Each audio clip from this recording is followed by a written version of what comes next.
अस्सलाम वालेकुम दोस्तों, तो मैं इमरान, आप मुझे देख रहे हो यूट्यूब पर और फेसबुक पर। तो दोस्तों क्या हाल है, उम्मीद करता हूँ आप सब ठीक होंगे। अल्लाह पाक आपको सेहत दे और खुशियों से भरी ज़िंदगी दे।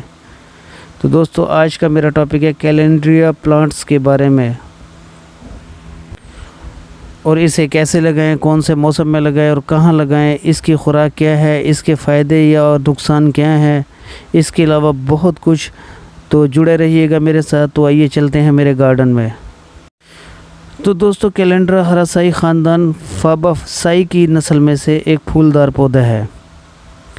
कैलेंड्रा एक मटर के ख़ानदान से ताल्लुक़ रखता है। इसमें तकरीबन 140 नस्लें हैं जो अमेरिका और ब्राज़ील के ठंडे और गर्म इलाकों में पाए जाते हैं। कैलेंड्रा हरासाई एक झाड़ीदार पौधे और दरख्तों की शक्ल में इंतहाई खूबसूरत फूलों से भरे होते हैं। इसके कद 6 फुट से 13 फुट तक लंबे होते हैं। इसे मुकम्मल सूरज की रोशनी की ज़रूरत होती है। मिट्टी नरम हो और ज़रख़ेज़ मिट्टी हो। हाँ, आबो लिहाज के हिसाब से सदाबहार पौधा है। इसे फूल अप्रैल से अगस्त तक आते हैं। इस पौधे की अच्छी तरह से नशो नुमा के लिए सूरज की रोशनी और नमी की ज़रूरत होती है। और एक बात ज़रूर, मौसम ख़िज़ां के मौसम में पौधे मत लगाएं। कैलेंड्रा हरासाई को जहाँ भी लगाएं सूरज की रोशनी लाजमी हो। ये इंडोर और आउटडोर पौधा है। ज़्यादा रोशनी वाली जगह ये खूबसूरती के साथ ज़्यादा फूलों से भरा हुआ नज़र आएगा।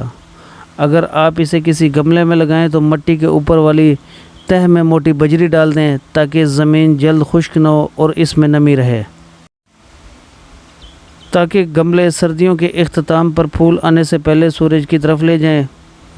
गर्मियों में अगर गर्म हवाएं हों तो उसे बरामदे में ले जाएं, क्योंकि पत्ते जल जाते हैं, बस वहाँ रोशनी हो।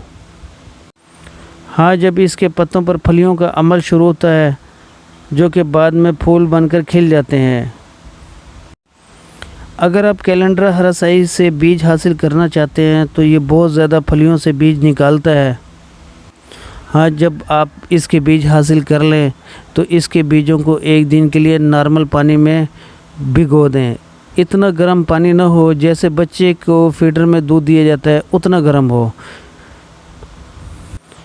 फिर इन बीजों को मिट्टी में बिखेर दें और उसमें बहुत ज़्यादा पानी न डालें, सिर्फ मिट्टी को तर रखें। अगर ज़्यादा पानी डालेंगे तो बीज सड़ जाएंगे। हाँ, तो 10 से 20 दिन बाद बीज से पौधे निकलना शुरू हो जाते हैं। और अच्छे पौधों के बीज हमेशा महफूज कर लिया करें, क्योंकि आगे अगर आपको ज़रूरत पड़ती है अपने गार्डन के लिए या गमलों के लिए तो वो ज़रूर काम आएंगे आपके। क्योंकि वैसे भी आपको पता होता है कि कौन से पौधे आपके गार्डन और बरामदे में लगे होते हैं और वो बहुत खूबसूरत और सदाबहार हैं। जब जड़ अच्छी तरह से पकड़ लें तो इन पौधों की इसे गार्डन में मुंतकिल कर दें या बड़े गमले में मुंतकिल कर दें। हाँ, गमले में इंडोर रखा हुआ तो इधर उधर रखने में आसानी होती है। सर्दी और गर्मी में आप इसकी खुराक के मुताबिक सूरज की तरफ लेके जा सकते हैं। और अगर इस पौधे का साइज़ बढ़ने लगे, मतलब झाड़ी बढ़ने लगे, तो कटिंग कर दें। अगर 1 मीटर लंबा तना हो जाए तो 1 फुट काट दें। जब कटिंग करेंगे तो पूरा पौधा बड़ी तेज़ी से नशोनुमा करेगा और अच्छे फूल देगा। कैलेंड्रा हरासाई बहुत खूबसूरत पौधे और दरख्तों की शक्ल में होते हैं। ख़ास तौर पर लगे फूल से भरे इन दरख्तों को हर जी होश इंसान बहुत ज़्यादा पसंद करता है। आप भी लगाइए। हाँ, अगर आपको कोई किसी किस्म का मसला दरपेश हो तो मुझे कमेंट्स बॉक्स में ज़रूर बताइएगा।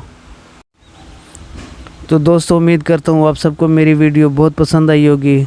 आगे बहुत सी मालूमात लेकर फिर से हाज़िर होऊंगा। एक लाइक तो बनता है, लाइक करने से मेरा हौसला बढ़ता है।